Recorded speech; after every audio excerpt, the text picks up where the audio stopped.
Hello friends, welcome to my channel astro education.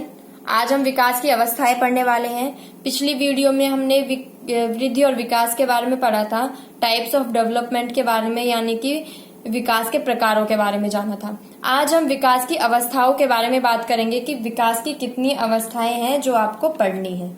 तो friends, आज की वीडियो शुरू करते हैं। सबसे पहली अवस्था होती है हमारी शैशवावस्था। कौन सी होती है?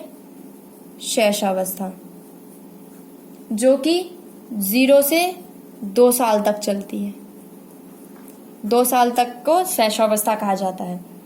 दूसरी होती है बाल्यावस्था,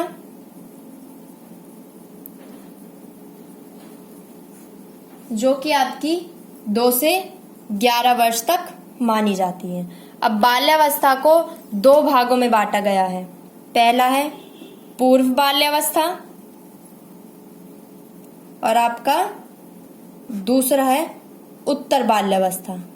जो पूर्व बाल्यावस्था होती है वो आपकी 2 से 6 साल तक होती है और जो उत्तर बाल्यावस्था होती है वो आपकी 6 से 11 साल तक की होती है।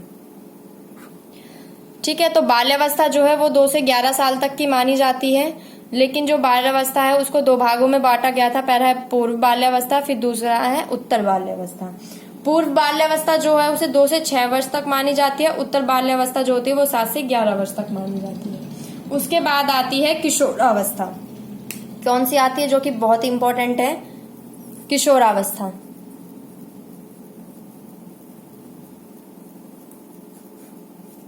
जो कि 12 से 18 वर्ष तक की मानी जाती है। किशोरावस्था को हम कब से मानते हैं? 12 से 18 वर्ष की जो आयु होती है उसे हम किशोरावस्था कहते हैं। लेकिन एक इम्पॉर्टेंट और है, WHO के अनुसार, वर्ल्ड हेल्थ ऑर्गेनाइजेशन के अनुसार उनका मानना है कि जो किशोरावस्था है वो 10 से 19 साल तक की होती है। ये किसका मानना है? ये WHO का मानना है कि जो किशोरावस्था है वो 10 से 19 साल तक की होती है, लेकिन जो किशोरावस्था है वो 2 से 18 साल ही मानी जाती है। अब हम पढ़ते हैं इन सभी स्टेजेस के।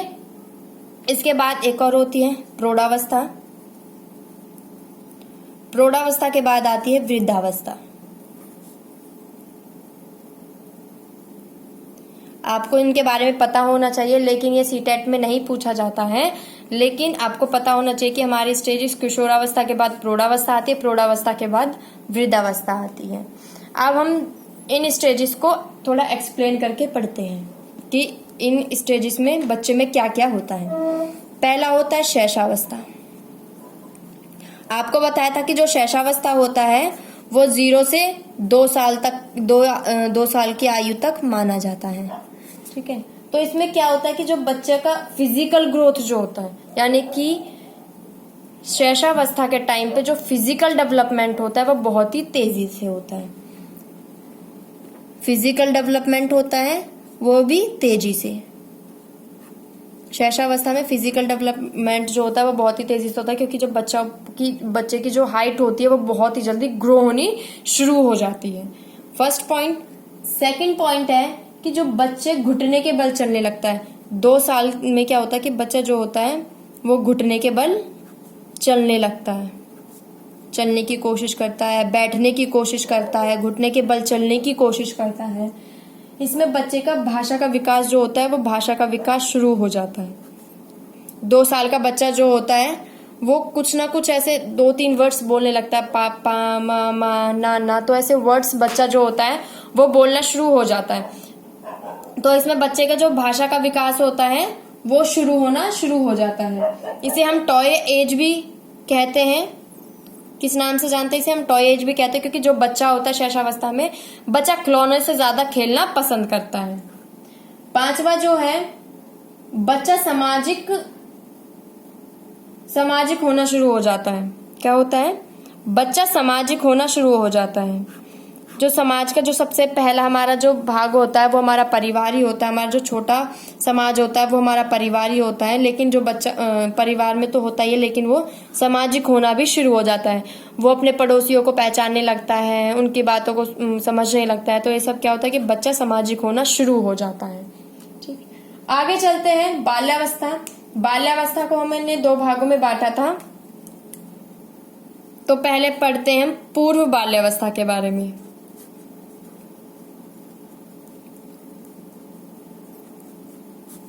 पूर्व बाल्यावस्था जो कि 2 से 6 वर्ष की आयु तक माना जाता है।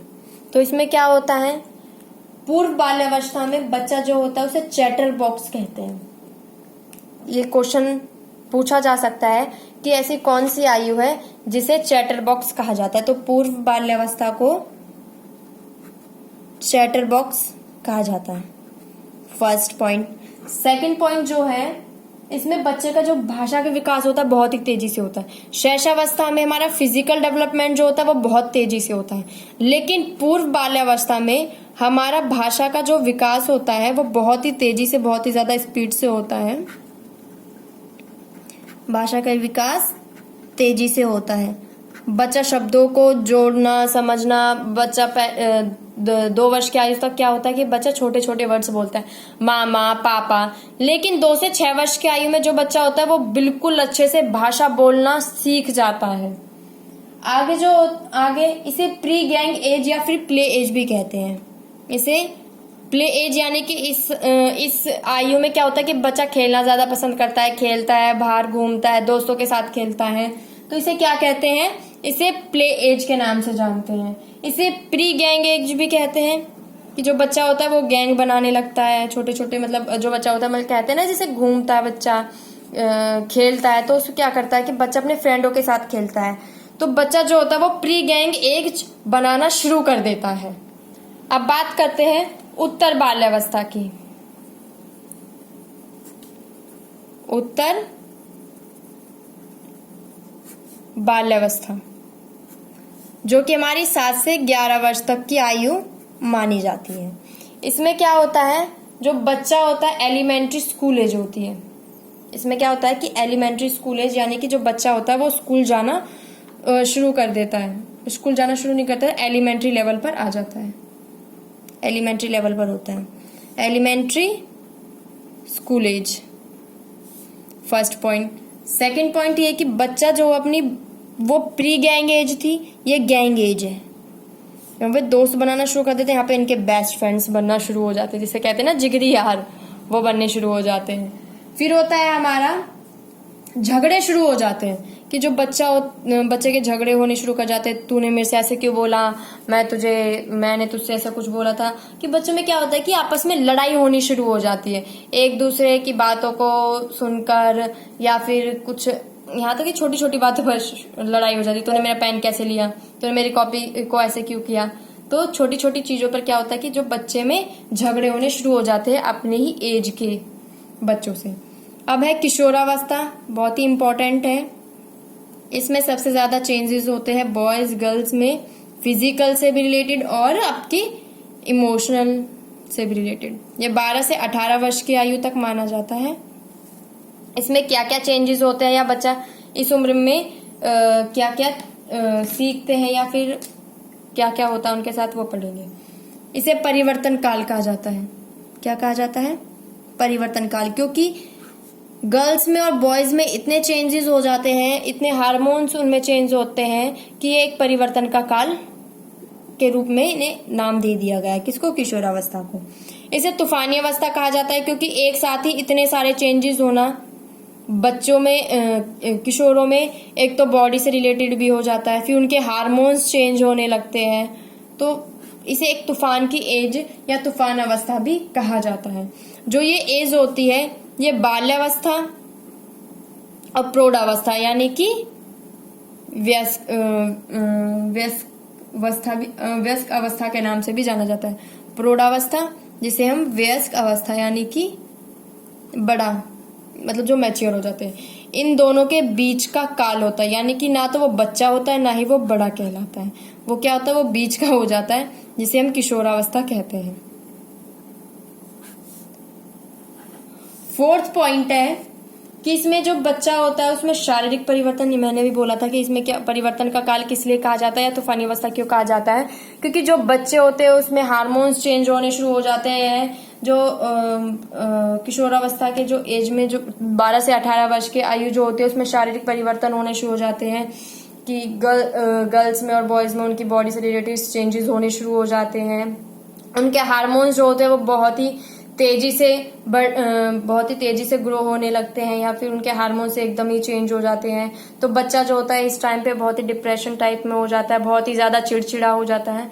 तो इस टाइम पे जो बच्चा है उसे अपनी थिंकिंग को पॉजिटिव रखना चाहिए। यही ऐसी अवस्था होती है जिसमें बच्चे का माइंड सबसे ज्यादा डाइवर्ट होता है। तो इस टाइम पे माँ बाप, माता पिता को, टीचर्स को बच्चों को अच्छे से समझना चाहिए, उनके साथ होना चाहिए, उनको सही राह दिखानी चाहिए। यह ऐसी अवस्था होती है जिसमें बच्चे सबसे ज्यादा गलत कदम उठाते हैं, गलत राह पर चलते हैं। इसी अवस्था में बच्चों को हमें अच्छे से अच्छे नॉलेज देनी चाहिए, उन्हें अच्छे अच्छे थॉट्स बताने चाहिए जिससे कि वो गलत राह पर ना जा सके। तो यह ऐसी अवस्था होती है जिसमें बच्चे का माइंड, फिजिकल, कॉग्निटिव डेवलपमेंट, ये जो कॉग्निटिव जो बौद्धिक विकास, उनका शारीरिक विकास, उनका जो माइंड होता है बिल्कुल एकदम जिसे कहते हैं कि एकदम चेंज हो जाना, ऐसा होता है इस अवस्था में। तो इस अवस्था में हमें उन्हें ज्यादा से ज्यादा ध्यान देना चाहिए, उन पर अच्छे से उनसे बात करनी चाहिए, उनके तालमेल बैठाना चाहिए। तो यहाँ पर हमारी ये वीडियो जो है फ्रेंड्स खत्म होती है। किशोरावस्था तक ही आपको सीटेट में रिलेटेड पूछा जाता है, ये बहुत ही इंपॉर्टेंट है, बहुत ही इजी है। इसे आप अगर एक बार रिवाइज करें या फिर आप सब इन स्टेजों से गुजरे हुए हैं तो आप सबको इनके बारे में याद करने की या ज्यादा पढ़ने की जरूरत भी नहीं होगी। एक बार आप ये मत सोचो कि आपको ये याद कैसे करना, आपको रट्टाफिकेशन तो बिल्कुल नहीं मानना, इस चीज को समझना है। इसमें आपको इस जो भी स्टेजेस मैंने बताए उनको अपने ऊपर लेकर देखो, ठीक है, तो आप उसको अच्छे से समझ पाओगे। फिर बौद्धिक विकास, वृद्धि और विकास को प्रभावित करने वाले कारक कौन से होते हैं? इंटरनल होता है, एक्सटर्नल होता है। इंटरनल यानी कि हमारे अंदर का खुद ही कि हम कैसे हैं, और एक्सटर्नल यानी कि जो हमारे बाहर से हमें जो एफर्ट करता है, हमारा परिवार इफेक्ट करता है, हमारा परिवार हो गया, हमारे पड़ोसी हो गए, समाज हो गया, तो ये सब क्या है, हम एक्सटर्नल हो गए। एजुकेशन इम्प्लीकेशन में अगर हम एजुकेशन इम्प्लीकेशन देखी जाए कि किशोरावस्था मतलब यानी कि ये हमें जो सब्जेक्ट है क्यों पढ़ना चाहिए, एजुकेशन इम्प्लीकेशन देखा जाए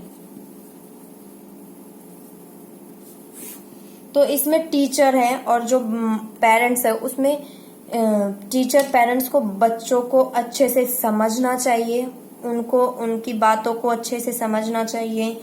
उन बच्चों की इस सब्जेक्ट को पढ़ने का मेन चीज तो यह है कि इस सब्जेक्ट को पढ़ने का मोर इम्पोर्टेंस क्या है, क्यों पढ़ना चाहिए, क्यों पढ़ना चाहिए, जिससे कि बच्चे को हम समझ सके।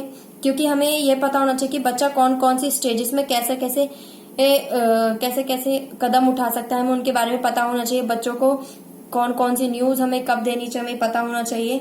बच्चों को हमें बेस्ट इन्वायरमेंट देना चाहिए जिससे कि वो ऐसे कुछ गलत कार्य ना कर पाए। टीचर को बच्चे को समझना चाहिए और टीचर को ये सब्जेक्ट इसलिए पढ़ना चाहिए जिससे कि वो बच्चों के साथ कैसे डील करे, कैसे उनको समझाए, इन सब के बारे में टीचर को पता होना चाहिए। इसलिए टीचर जो होती है वो इस सब्जेक्ट को पढ़ती है, समझती है, बच्चों को जानती है। ये सब्जेक्ट आजकल पेरेंट्स को भी पढ़ना चाहिए क्योंकि आजकल पेरेंट्स और बच्चों में बहुत ज्यादा दूरियां हो जाती हैं। पेरेंट्स जो होते हैं वो एक जॉब करने वाले होते हैं तो वो अपने जॉब पर चले जाते हैं, बच्चों के साथ ज्यादा टाइम स्पेंड नहीं कर पाते। हमें बच्चों के साथ ज्यादा से ज्यादा टाइम स्पेंड करना चाहिए जिससे कि जो बच्चा होता है उसके मन में क्या चल रहा है, वो क्या चाहता है, हमें उन सब बातों को ध्यान में रखना चाहिए। तो फ्रेंड्स, आज की हमारी वीडियो यहीं खत्म होती है। हमारी ऐसी और वीडियोस देखने के लिए हमारे चैनल को सब्सक्राइब करें, हमारी वीडियो को लाइक और शेयर करें और बेल आइकन को प्रेस करें जिससे कि हमारी लेटेस्ट वीडियो की नोटिफिकेशन आप तक पहुंच पाए।